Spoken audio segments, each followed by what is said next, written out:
Jadi dulu banget teman-teman, sebelum aku berada di tahap ini menjadi seorang mahasiswa dan juga telah mencapai beberapa pencapaian, itu aku sering banget mengalami yang namanya kegagalan.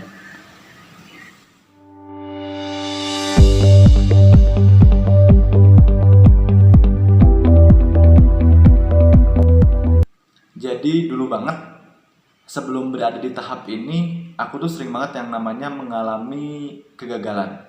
Terlebih waktu masa kecil dahulu, ingat banget waktu kelas 1 SD, dulu kelas 2 SD tuh aku orang yang sering banget gagal, teman-teman.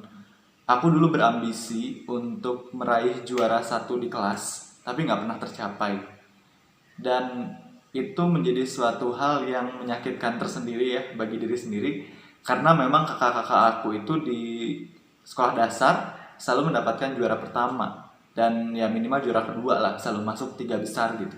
Sedangkan aku kelas 1 SD, kelas 2 SD itu nggak pernah yang namanya menjuarai sesuatu, nggak pernah masuk tiga besar di kelas, nggak tahu rankingnya ranking keberapa karena memang nggak ditulis rankingnya sama gurunya atau sama wali kelas. Nah di sana sebenarnya ada perasaan down, ada perasaan kayak kok bego banget gitu, atau kayak kok beda ya aku sama kakak-kakak aku yang lain yang pinter kayak gitu. Itu waktu kecil banget mengalami hal tersebut gitu teman-teman.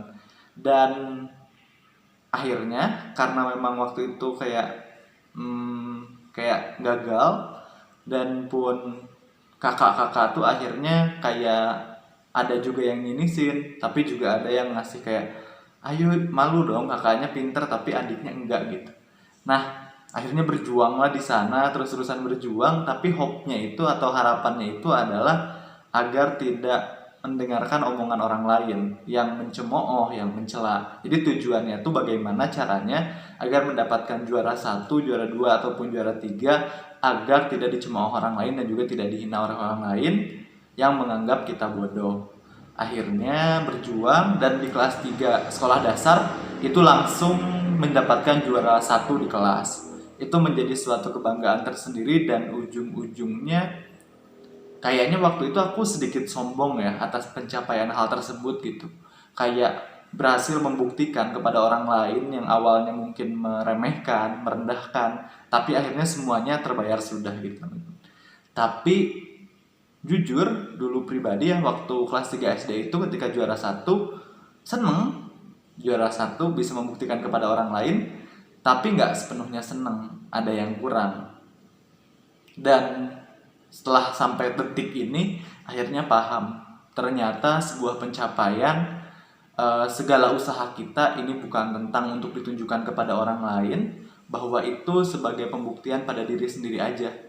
Bagaimana cara kita mengoptimalkan apa yang telah diberikan oleh Tuhan sehingga kita bisa mencapai hal-hal tersebut. Ternyata dibandingkan dengan kita menutup omongan orang lain dengan pencapaian-pencapaian kita, ataupun sekadar tidak ingin dicemooh, sekadar tidak ingin dihina, ternyata ada yang lebih besar daripada itu harapannya. Ternyata harapannya itu sekadar bagaimana cara kita membuat diri kita bahagia dengan melakukan pencapaian tersebut. Kita merasa kita telah mengoptimalkan apa yang kita kerjakan sampai akhirnya kita mencapai sesuatu. Karena gini teman-teman, kalau kita selalu berusaha untuk memenuhi keinginan-keinginan orang lain dengan pencapaian-pencapaian kita, pasti kita nggak akan pernah puas. Kita selalu ingin mencapai hal yang baru lagi, karena orang di luar sana pun pasti ada yang lebih dari kita gitu. Dan orang lain akan terus-terusan membandingkan apa yang kita capai dengan yang orang lain capai, sehingga kita pun nggak akan pernah merasakan yang namanya kepuasan, nggak akan pernah merasakan bahwa kita telah optimal dalam menjalankan sesuatu. Nah, sampai detik ini konsepnya itu dulu ya, bahwa konsepnya adalah ketika kita ingin mencapai sesuatu, ketika kita ingin melakukan aktualisasi diri, pastikan bahwa aktualisasi diri tersebut bukan atas dasar orang lain, tapi atas dasar diri sendiri. Lalu selanjutnya nggak akan aku jauh-jauh lagi ya ke sekolah dasar. Ini dulu banget ya waktu aku di tingkat 1 ya, tingkat 1 perkuliahan. Waktu tingkat 1 perkuliahan banget, aku mengikuti perlombaan nulis puisi. Dan itu gagal sering banget teman-teman. Dan itu tuh diselenggarakan biasanya oleh penerbit-penerbit. Saking seringnya gagal nih, sampai nggak percaya diri untuk melakukan sesuatu, sampai nggak percaya kayaknya nggak bisa deh.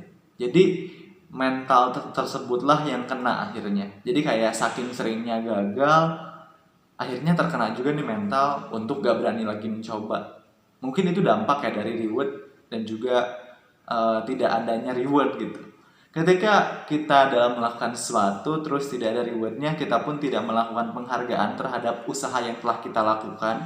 Sampai akhirnya kita pun down dan tidak mau untuk mencoba hal yang baru lagi. Tidak mau untuk mencoba berkompetisi lagi. Aku pernah mengalami hal tersebut, tapi pas tingkat 1 tapi semester 2 aku coba lagi untuk mengikuti karya tulis ilmiah. Dan di sana ketika pertama kali mengikuti perlombaan karya tulis ilmiah, alhamdulillahnya langsung mendapatkan juara kedua.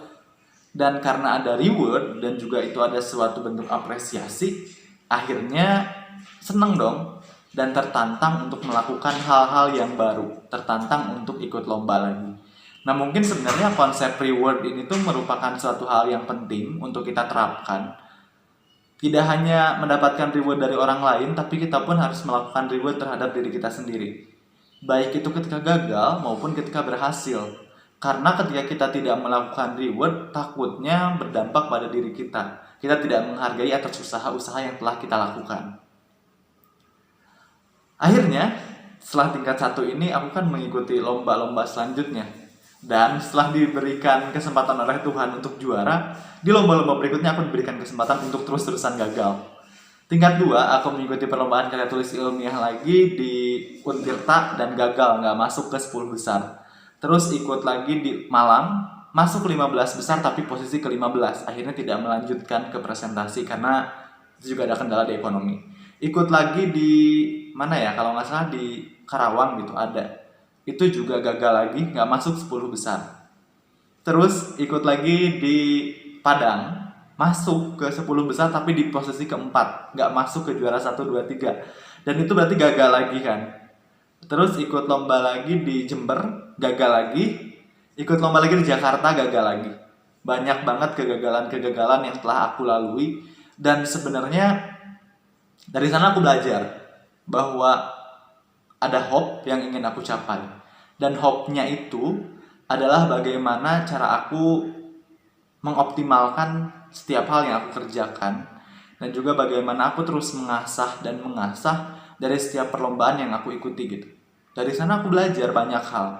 Dari mengikuti perlombaan dan juga dari sekian banyak kegagalan yang telah aku lalui, akhirnya aku belajar bahwa sebenarnya orientasi dari sebuah kehidupan, orientasi dari sebuah kompetisi ataupun perlombaan itu bukan tentang kita menjadi yang paling utama, bukan tentang kita menjadi yang paling terdepan. Tapi dari kegagalan-kegagalan yang telah aku lalui ini, aku belajar bahwa sesungguhnya semua orang itu layak menjadi yang di depan. Semua orang itu terdepan.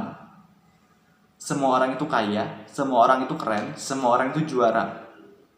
Namun persepsi juara Allah yang sebenarnya kita terkadang mengkotak-kotakan. Kita mengkotak-kotakan bahwa juara ini juara yang harus ada sertifikatnya, juara yang harus ada pialanya, juara yang harus ada hadiahnya. Nah kadang kita mengkotak-kotakan hal tersebut sampai kita pun gak bisa memahami arti juara yang sesungguhnya. Bahwa arti juara dan juga arti kemenangan yang sesungguhnya menurutku pribadi, ketika kita berhasil untuk melakukan yang terbaik, ketika kita telah berjuang secara maksimal, dan ketika kita berani untuk mengevaluasi dari proses panjang yang telah kita lalui. Itu adalah hakikat kemenangan yang sesungguhnya. Karena banyak sekali orang-orang yang mungkin menang, tapi kadang nggak mau mengevaluasi apa yang telah terjadi sebelumnya. Sampai akhirnya selalu stagnan, melakukan metode-metode itu-itu aja. Dan kita pun nggak tahu bahwa sebenarnya mungkin metode ini tuh orang lain pun niru gitu. Ataupun ada orang lain yang memodifikasi. Nah akhirnya mungkin ketika menang, terus kita pun akan mencapai kegagalan. Karena kita nggak berani untuk mengevaluasi hal yang telah kita lakukan. Jadi sebenarnya hakikat sebuah kemenangan itu bukan tentang kita berhasil mengalahkan, bukan tentang kita menganggap orang lain gak layak, tapi ketika kita berhasil mengalahkan ego kita sendiri untuk selalu menjadi yang terdepan. Ketika kita berhasil untuk mengalahkan ego sendiri, bahwa sesungguhnya kita layak untuk jadi juara meskipun tanpa sebuah title juara 1, 2, dan 3.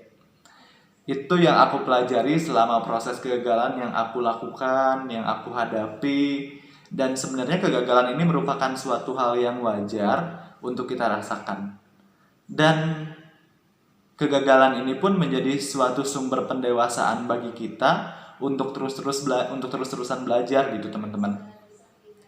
Pembelajaran ini merupakan pembelajaran dari sebuah kegagalan, merupakan suatu proses pendewasaan yang dimana kita akan lebih menghargai hidup yang sesungguhnya. Dan dari kegagalan tersebut kita tahu arti dewasa itu bukan tentang kita mengalahkan, arti dewasa itu bukan berarti kita menjadi yang terdepan, tapi arti dewasa dan juga arti kemenangan sesungguhnya adalah ketika kita sadar bahwa semua orang itu terdepan, semua orang itu nomor satu, dan semua orang itu telah optimal, serta semua orang itu layak untuk memenangkan segala hal dalam kehidupan. Jadi dari segala proses panjang yang telah kita lalui, dari kegagalan-kegagalan yang telah kita rasakan, akhirnya kita sadar dari kecewa yang telah kita rasakan setelah kegagalan, dari sakit hati mungkin ya, sakit hati karena kita telah gagal, akhirnya kita belajar bahwa sebenarnya nggak ada kekalahan dalam hidup ini ketika kita berhasil mengalahkan ego kita sendiri. Oke, terima kasih teman-teman yang telah mengikuti cerita aku hari ini. Semoga bermanfaat dan juga bisa menjadi pembelajaran buat kita semuanya. See you di next video berikutnya di konten ngotak ngobrol bareng Rohman Hikmat. Terima kasih. Wassalamualaikum warahmatullahi wabarakatuh.